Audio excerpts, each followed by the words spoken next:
Vamos a analizar ese discurso con Borja Gómez, director de análisis en Dunas Capital. Borja, bienvenido, buenas noches.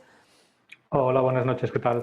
Borja, no sé qué te ha llamado la atención de ese discurso. Ha habido muchas preguntas acerca de Donald Trump, acerca de si le podía destituir o no. Quizás eso sea lo más llamativo, por lo demás no se ha salido mucho de la línea establecida. Había un poco de duda sobre el tema de la inflación del 2% y tal, pero ha dicho Powell que esa puntualización no la han hecho por nada en concreto, tal. Sí, bueno, es un poco extraño ese cambio en el criterio de inflación, pero al mismo tiempo, pues bueno, todo lo que es la comparecencia de Powell, pues de alguna manera ha justificado o ha trasladado una confianza bastante grande en que los datos de inflación evolucionarán en línea con lo esperado y en línea con el objetivo de la Reserva Federal. Entonces, bueno, en ese sentido hay un cambio, pero bueno, tampoco es muy pertinente, ¿no?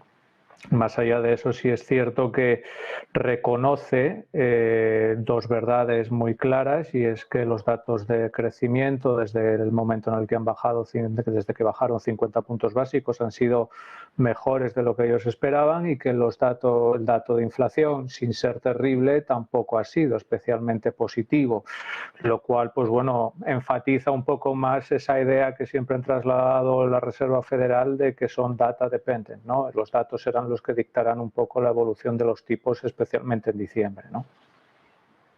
Bueno, ha dicho el propio Powell que en la reunión de diciembre será cuando se recalibre el futuro de las decisiones de tipos de interés. Así que ya, aquí siempre nos gusta mirar al futuro. ¿Qué esperas que pase en diciembre, Borja, y en 2025? ¿Va a haber en algún momento parada en la bajada de tipos en el medio plazo? En diciembre yo ahora mismo juego con la idea de que tienen bastante perfilada la bajada de 50 puntos básicos y tiene que pasar algo, de 25 puntos básicos, y tiene que pasar algo bastante extraño para apartarlos de ese camino, ¿no? 2025 ya es otra historia. Aquí evidentemente, pues bueno, la Reserva Federal plantea en septiembre un horizonte de 100 puntos básicos.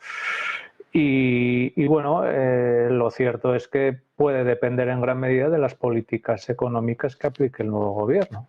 Si el nuevo gobierno aplica acciones que de alguna manera justifiquen datos de inflación más elevados y un contexto de crecimiento sensiblemente más importante, no sería de extrañar, y hay que jugar con esa potencial idea de que se puedan recortar menos tipos.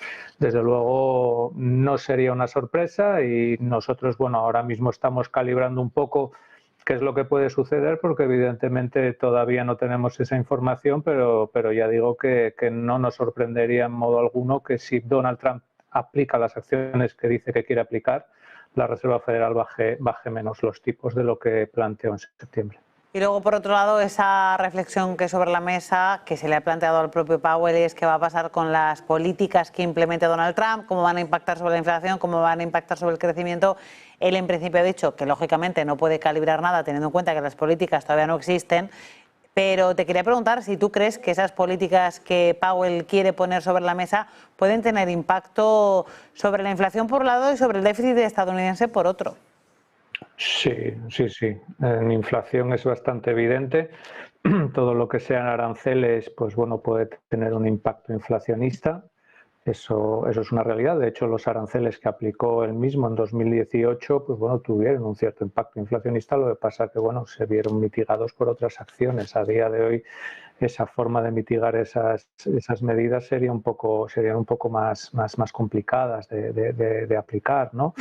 Luego, la política migratoria, aunque no tenga un efecto cortoplacista, también puede llegar a trasladar incrementos sobre los salarios, y eso potencialmente puede llegar a ser inflacionista. Y desde luego la política fiscal lo que puede generar es un mayor déficit, que bueno, hay muchos estudios y hay muchas sensibilidades diferentes respecto a los riesgos inflacionistas que esto puede llegar a generar. Desde mi punto de vista, riesgos inflacionistas genera, pero sobre todo lo que te genera son rentabilidades de curvas bastante más elevadas, porque el mercado va a tener que absorber bastante más papel de lo que en un principio se esperaba. Quiero preguntar también, Borja, en este contexto por la reacción del mercado. Tenemos a los índices de renta variable experimentando subidas intensas ayer, que hoy pues parecía que eran moderadas, pero al final los índices se están animando. ¿Cuánto de continuismo puede tener estas subidas tan intensas, teniendo en cuenta que los índices están en máximos? Hombre, la efervescencia del mercado es muy difícil de medirla.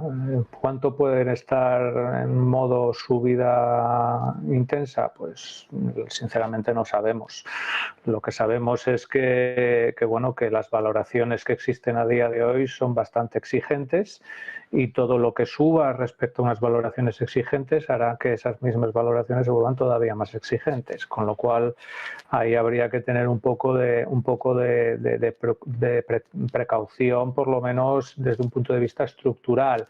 En el corto plazo, evidentemente, el ruido Trump puede seguir fomentando la subida de los índices sin mayor problema. Y por último te quiero preguntar sobre el mercado de renta fija. Ayer veíamos precisamente ante ese temor de las políticas inflacionistas de Trump una subida intensa en las rentabilidades de los bonos. ¿Esperas también una tendencia continuada de esa situación? Es el riesgo que existe. Sí que es verdad que la valoración, por ejemplo, de curva de gobierno estadounidense, si estamos hablando de un nivel en un 10 años de un 4,50, aunque ya se ha alejado un poquito de ese nivel, pues bueno, ya no es una valoración, pues bueno, excesivamente compleja de asimilar, ¿no? Pero evidentemente si aquí tenemos un escenario donde pues bueno, el mercado va a tener que absorber todo el papel que en un principio tendría que absorber bajo las reglas del juego políticas que tenemos a día de hoy, y a eso le añadimos pues bueno, el efecto Trump, que puede incrementar el volumen de emisión de deuda. Si adicionalmente el Tesoro, que esto es un punto clave, cambia el patrón de emisión y no emite tanta letra y empieza a emitir pues bueno, bonos con cupón, ahí no sería descartable que las rentabilidades fuesen un poquito más para arriba, incluso pudiesen llegar a tocar el 5%. Luego, cosa diferente es que se puedan mantener durante mucho tiempo en el 5%, ¿no? Eso ya es otro debate, ¿no? Pero evidentemente si pasan todos estos condicionantes que estamos señalando, es factible, es factible. Pues así nos vamos a despedir. Borja Gómez, director de análisis en Dunas Capital. Un placer compartir contigo este análisis. Un saludo. Igualmente, hasta luego, adiós.